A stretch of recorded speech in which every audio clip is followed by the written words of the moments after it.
Hello दोस्तों, कैसे हो आप लोग। मैं उम्मीद करता हूँ आप लोग सब लोग अच्छे से होंगे। और आज हम शुरू करते हैं अपना एवरेज का पार्ट 3। जिन किसी भाइयों ने या मेरे लाल लालियों ने पार्ट 1 या पार्ट 2 ना देखा हो तो मैं उनसे गुजारिश करूंगा कि आप लोग पहले वो वाला पार्ट देख लीजिए।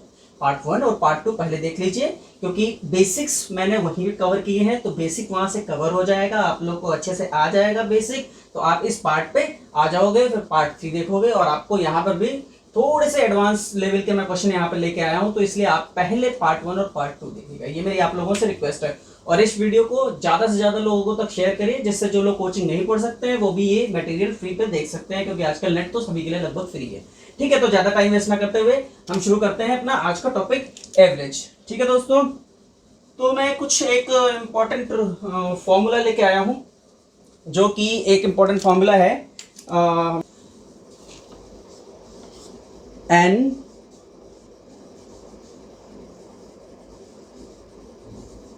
तो दोस्तों ये दो फॉर्मूले हैं जिनको आप याद कर लीजिए या अपने कॉपी पे पेन से नोट कर लीजिए। क्या है? एन प्राकृतिक संख्याओं के वर्गों का औसत, यानी ये वर्ग किसे कहते हैं? एक्स का जो स्क्वायर होता है उसे कहते हैं वर्ग। ठीक है, तो जैसे कि यहाँ पाँच का कर लें, या फिर 2 का स्क्वायर अगर हम देखते हैं तो 4 होता है। तो ये औसत, इस जो स्क्वायर होती संख्या है उनका औसत, तो उसको निकालने का फॉर्मूला है n+1 2n+1 बाई में 6 बटे में 6। और n प्राकृतिक संख्याओं के घनों का औसत, घनों के घन किसे कहते हैं? n³ या 2 का क्यूब, यानी यहाँ आ जाएगा ये 8। ठीक है, तो इनके घनों का औसत क्या होगा? n+1 का होल स्क्वायर बटे में 4। तो ये दो फॉर्मूला आप नोट कर लीजिए या स्क्रीनशॉट ले लीजिए। ठीक है दोस्तों, अब इसके बेस फॉर्मूलों पर हम क्या करेंगे? हम आज के कुछ सवाल देखेंगे, उसके बाद हम कुछ एडवांस लेवल पे चलते हैं। तो चलिए करते हैं पहला सवाल। तो ये हमारा क्वेश्चन हुआ, प्रथम 25 प्राकृतिक संख्याओं के वर्गों का औसत। तो हमारा फॉर्मूला हमने अभी नोट किया था, हम उससे चलेंगे। हमने क्या लिखना है? दूसरे कलर से मैं लिखता हूं यहाँ पर कि 25 हमारी हो गया, ये इसे हमने n मान लिया, तो 25 प्लस हमारा होगा 1 ब्रैकेट में हमारा फॉर्मूला था 2n था, तो 2 इंटू 25, फिर उसके बाद हमारा आएगा +1 और बाई में 6,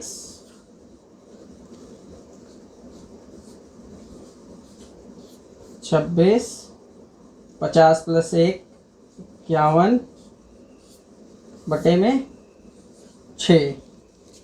यहाँ आ जाएगा, इसको अगर हम फॉर्मूला का करेंगे तो कितना जाएगा? 221। तो यही हमारा आंसर हो गया। प्रथम 25 प्राकृतिक संख्याओं के वर्गों का औसत। हमारा फॉर्मूला क्या था? हमारा फॉर्मूला क्या था? n+1 2n+1 बाई में 6। ये हमारा फॉर्मूला था जो हमने लगाया है, और उस फॉर्मूले पे ये वैल्यू हमने रख दी है। ये थी n, तो हमारा ये यहाँ पर आ गया। यहाँ पे 25 इंटू 51 करना है, बटे में 6 करना है, काटेंगे कट जाएगा, और इसके बाद ये आंसर 221 आ जाएगा। ठीक है, चलते हैं अगले सवाल की तरफ। तो थोड़ा सा मिटाऊंगा। प्रथम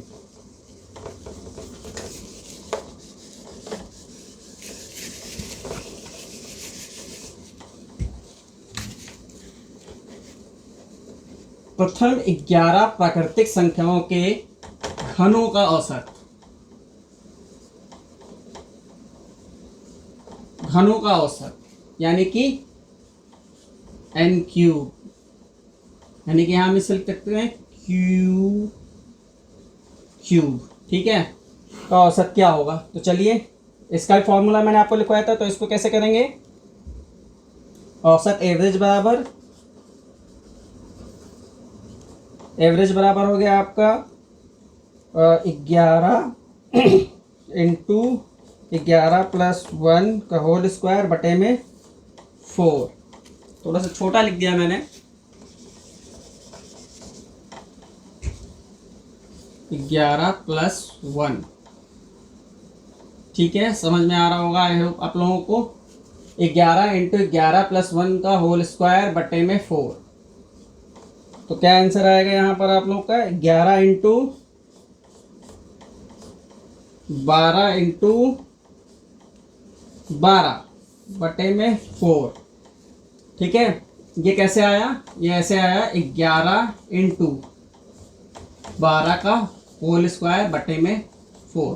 तो उसको हमने इस तरीके से लिख लिया 11 इंटू 12 बटे 4, क्योंकि 12 का होल स्क्वायर है, 12 को 2 बार गुणा किया जा रहा है। तो 4 से इसे काट देंगे, 4 तरीका 12। तो यहाँ पर हो गया 12 तिहाई 36, यहाँ पर हो गया 11 इंटू 36। और आप लोगों को 11 से मल्टीप्लाई करने का तो पता है कि 11 से किसी को मल्टीप्लाई कैसे किया जाता है। अगर नहीं पता तो अगली वीडियो में मैं आपको बता दूंगा कि 11 से जल्दी से मल्टीप्लाई कैसे किया जाता है। तो फिर इसका आंसर आ जाएगा 396। ठीक है, 11 से भी मल्टीप्लाई करने का जो आसान फॉर्मूला होता है वो मैं आपको बता दूंगा। तो इन दोनों जो मैंने आपको फॉर्मूला लिखा है तो उस पर बेस ये सवाल हो गए। अब चलते हैं अगले सवाल की तरफ। तो दोस्तों, अभी हमने 2 फॉर्मूला बेसिक सवाल किए थे, 2 सवाल किए थे। अभी हम एक और सवाल देखेंगे फॉर्मूला बेस, क्योंकि ये भी सीधे सीधे क्वेश्चन में आ जाता है, हमारे पेपर्स में आ जाता है ये क्वेश्चन। क्या? लगातार n तक प्राकृतिक सम संख्याओं का औसत।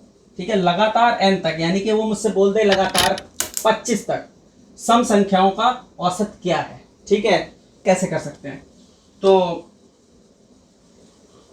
इसके पर बेस सवाल करते हैं। सवाल क्या है हमारा सवाल हो जाएगा, मान लीजिए लगातार 98 तक प्राकृतिक सम संख्याओं का औसत। ठीक है, इसका फॉर्मूला क्या था वो मैंने आप लोग को नहीं लिखवाया है। फॉर्मूला है ये n+2/2। ये फॉर्मूला है। इस फॉर्मूले में हम रख देंगे 98 + 2/2।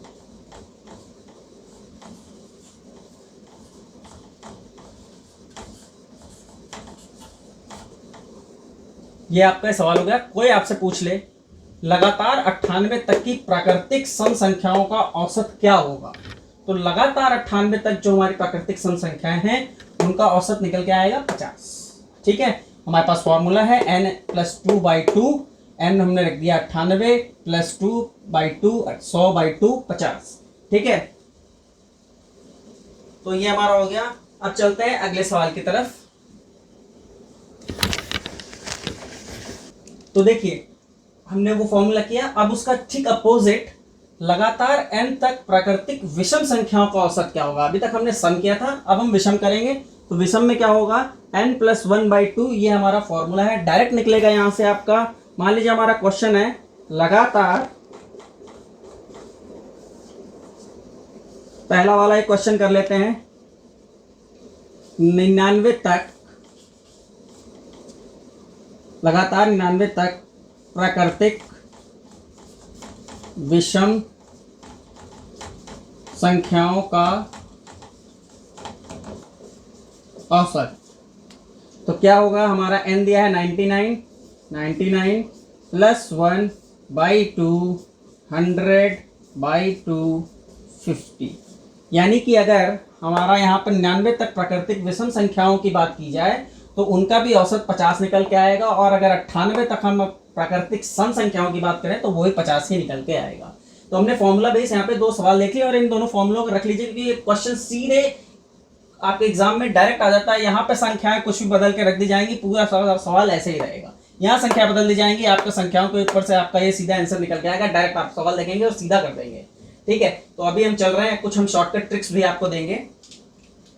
वैसे तो ये शॉर्टकट ट्रिक्स ही है, ये जो फॉर्मूला है ये शॉर्टकट ट्रिक्स ही है, लेकिन अभी हम आपको कुछ बड़े लेवल के क्वेश्चंस भी कराएंगे। तो दोस्तों, सॉल्व करते हैं इस वाले क्वेश्चन को और देखते हैं कि इसे कैसे सॉल्व किया जा सकता है। 16 सही 2/5 क्या करना है हमने? 16 सही 2/5 प्लस 23 सही 3/7 प्लस 32 सही 3/5 प्लस 15 सही 4/7। और इन सब के बटे में हमें क्या करना होगा? तो इन सब के बट्टे में 4, क्योंकि हमें तो औसत निकालना है। तो औसत हमारे पास 4 वैल्यू है, 1 2 3 4। तो 1 पहली वैल्यू, दूसरी वैल्यू, तीसरी वैल्यू, चौथी वैल्यू और बट्टे में 4। अब हमें क्या करना है, हमें कुछ नहीं करना है, हमने ऐसे कर लेना है 16 + 23 + 32 + 15।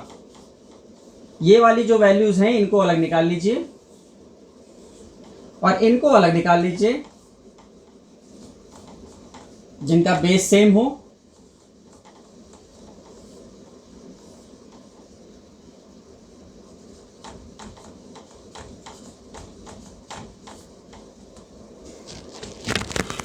तो अब आप ये देखेंगे कि यहाँ पे जो वैल्यू आ रही होगी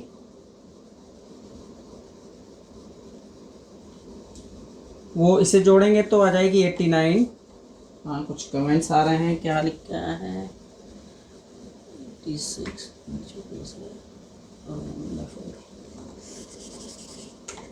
यहाँ पे मैंने लगाना भूल गया था।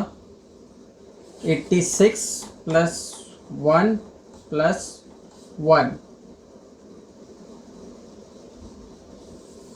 इसके पूरे के बट्टे में 4 था, इसके पूरे के बट्टे में 4 आएगा।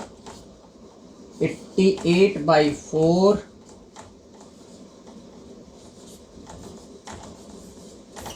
तो दोस्तों ये इसका आंसर निकल आया। जब भी कोई भिन्न वाली संख्याओं का औसत निकालने को बोलेगा तो हम क्या करेंगे, पहले उसकी जो फर्स्ट टर्म है उसको निकाल लीजिए, प्लस का सिंबल लगाइए। उसके बाद जिनका आपको ये दिख रहा हो कि जिसका अंश बटे हर वाली वैल्यू जो है, हर वाली वैल्यू सेम दिख रही है, उनको एक साथ जोड़ लीजिए, प्लस जिनकी हर वाली वैल्यू एक साथ दिख रही है उनको अलग जोड़ लिया। इसका ऐड कर लिया, इसका ऐड कर लिया और इसका ऐड कर लिया, बटे में जितना भी वैल्यू थी वो कर दी और इनको सॉल्व कर दिया। आंसर आपका निकल गया 22। ठीक है दोस्तों, चलिए चलते हैं अगले सवाल की तरफ। तो दोस्तों आइए हम देखते हैं कुछ एडवांस लेवल के सवाल। ठीक है, एक व्यक्ति के प्रथम 5 महीने का औसत खर्च 1200 है। मैं इसे इंग्लिश में भी बोल दूंगा, जो लोग हिंदी नहीं समझ पाते उनके लिए थोड़ा सा, वैसे ये चैनल हिंदी का है तो हम हिंदी ही ज़्यादातर बताएंगे। सवाल एक बार हिंदी में करते हैं, इसको इंग्लिश में भी एक बार ट्रांसलेट कर दूंगा। एक व्यक्ति के प्रथम 5 महीने का औसत खर्च 1200 रुपये है, अगले 7 महीनों का औसत खर्च 1300 रुपये है। यदि वह एक वर्ष में 2900 रुपये बचाता है तब उसका औसत मासिक आय क्या होगा। ठीक है, if a person's first 5th month average expenditure is 1200 rupees and next 7 month expenditure is 1300 rupees average expenditure. Okay, if he saves in 1 year to 2900 rupees, what is his monthly average income. Okay, सो हम इस सवाल को अब करने जा रहे हैं। तो ये बहुत ही सिंपल है, जैसे मैंने आपको पहले बताया था। क्या बताया कि पहले 5 महीने का औसत 1200, पहले 5 महीने का 1200 हो गया है, 5 महीने 1200 यही कहा है। फिर अगले 7 महीनों का औसत खर्च 1300, अगले 7 महीने का औसत खर्च 1300, और क्या करता है 2900 रुपये बचा भी लेता है, यानी ये सब होने के बाद 2900 रुपये ये बचा भी लेता है, यानी ये एवरेज प्लस ये एवरेज और 2900 रुपये ये बचा भी लेता है। ठीक है, अभी इसमें बटे में आएगी वैल्यू क्या, कौन सी वैल्यू आएगी, यदि वह एक वर्ष में 2900 रुपये बचाता है। यहाँ पर इसने कही बात एक वर्ष, और यहाँ पर जोड़ लीजिए 5 और 7, 7 5 12 महीने, यानी कि यहाँ पर भी हमें एक साल की ही बात बोली जा रही है, 12 मंथ, और यहाँ पर भी 12 महीने की ही बात बताई जा रही है। यानी कि यहाँ पर हमारा आएगा 12 महीने। टोटल कहानी कितने की चल रही है, 12 महीनों की चल रही है। समझ में आ गया होगा आई होप आप लोगों को। तो अब क्या होगा, इसको हम जोड़ देंगे।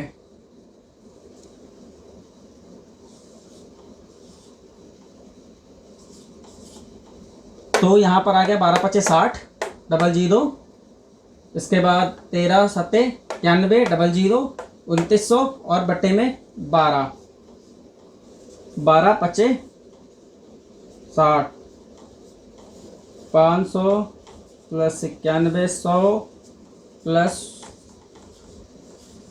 2900, इसको हम जोड़ते हैं कितना आएगा, ये आ गया आपका 9600 प्लस 2900,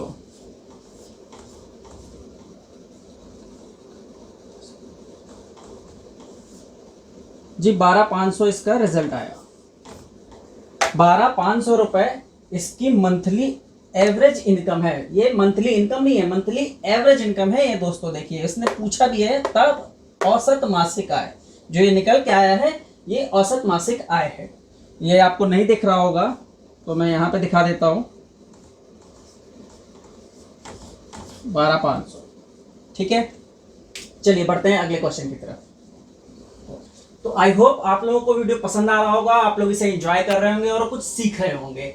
तो मैं आप लोगों से फिर से कहना चाहूंगा कि आप लोग ज़्यादा से ज़्यादा इस वीडियो को शेयर कीजिए, लाइक कीजिए, जिससे जो लोग कोचिंग क्लासेस नहीं ले सकते, शॉर्टकट ट्रिक्स नहीं सीख सकते, क्योंकि जो बुक्स आती है उसमें क्वेश्चन होता है और उसका सोल्यूशन होता है, कोई ट्रिक्स वगैरह नहीं होती, कोई फॉर्मूले वगैरह नहीं, एक दो फॉर्मूले से होता है तो वो बता दिए जाते हैं और लंबे लंबे फॉर्मूले होते हैं। ठीक है, तो मेरा मानना है कि एग्जामिनेशन हॉल में आपको सब कुछ याद आ जाता है कि कहाँ मैं बैठा था, क्या किया, क्या नहीं किया, क्या खाया, पिछले 4 दिनों में क्या पिया, क्या पुण्य किए, क्या पाप किए, ये सब याद आ जाता है, बस फॉर्मूले याद नहीं आते। ठीक है, तो कोशिश कीजिएगा जो मैं शॉर्टकट ट्रिक्स आपको बता रहा हूँ आपने ध्यान रखिएगा और उससे करिएगा। ठीक है, अब मैं आपको कुछ क्वेश्चंस ऐसे बताऊंगा जिसको आप पढ़ेंगे और करेंगे नॉर्मल तरीके से तो आपको बहुत ही कठिन लगेंगे, लेकिन मैं उनको शॉर्टकट ट्रिक्स उनकी लेके आया हूँ और उस ट्रिक से आप करेंगे तो बहुत ही आसानी से सॉल्व हो जाने वाले हैं। चलिए अब चलते हैं थोड़ा सा एडवांस लेवल की ओर और आपके लिए कुछ लेके आते हैं नए क्वेश्चंस। ठीक है, चलते हैं नए क्वेश्चन की तरफ।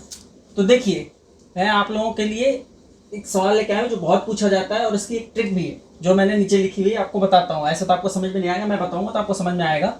5 क्रमागत विषम संख्याओं का A B C D and E, 5 क्रमागत विषम संख्याओं A B C D and E का औसत 21 है। तो ई का मान बताइए, यानी कि जो सबसे लास्ट वाली संख्या है ये क्या संख्या क्या होगी वो आप बताइए। तो इसका एक ट्रिक है क्या, यदि वो 5 क्रमागत सम संख्या या विषम संख्याओं का औसत पूछे तो हम क्या करेंगे, अगर सम संख्या के लिए वो पूछ रहा है, अगर वो पूछ रहा है कि आप 5 क्रमागत सम संख्याओं का औसत, तो a+4 रखेंगे और विषम संख्या होगा तो e-4 रखेंगे। सिर्फ इतना याद रखना है कि अगर सम होगा तो a+4, विषम होगा तो e-4। अब ये a और e क्या है, यदि संख्याएं a b c d एवं e हैं तो यहां पर मुझसे क्वेश्चन इसने पूछ लिया है कि a b c d एवं e का औसत मान 21 है। ठीक है, तो जैसे कि मान लीजिए, मैं आपको बताता हूं, मान लीजिए ये मुझसे पूछता है यदि 6 क्रमागत संख्याओं का योग 21 है तो बताइए क्या होगा। तो क्या है, यदि 6 क्रमागत का उसने पूछ लिया तो हम यहां क्या करेंगे, a+5 कर देंगे। ठीक है, अगर उसने सम पूछा है तो, और अगर उसने विषम पूछा है तो हम कर देंगे e-5। समझ में आ रहा है। इसी तरीके से अगर वो मुझसे 7 क्रमागत पूछ ले तो a+6 कर देंगे सम के लिए और विषम के लिए क्या कर देंगे, e-6 कर देंगे।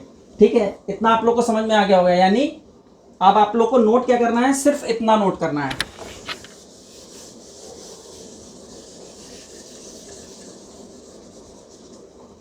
सिर्फ इतना नोट कर लीजिए। यदि 5 क्रमागत संख्याओं का औसत, 5 क्रमागत संख्याओं का औसत पूछे तो अगर सम पूछ रहा है तो a+4, अगर विषम पूछ रहा है तो e-4। ठीक है, यदि संख्याएं a b c d एवं e हैं तो चलें अपना सवाल करते हैं। ये आपने फॉर्मूला लिख लिया होगा आई होप। अब हम चलते हैं अगले सवाल, इसी सवाल को करने के लिए। तो हमारा सवाल क्या है, इसे हम हटा देते हैं।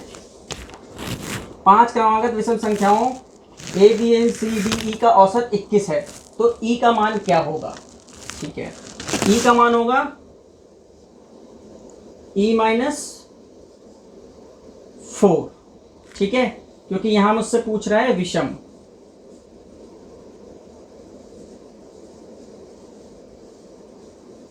E-4, तो औसत इसने मुझे दे ही दिया है, 21 है। E-4, ई इधर रखेंगे, 21 + 4 = 25। यही आपका आंसर है। कितने आसानी से हमने इसे हल कर दिया। ठीक है, तो चलिए चलते हैं अगले सवाल की तरफ।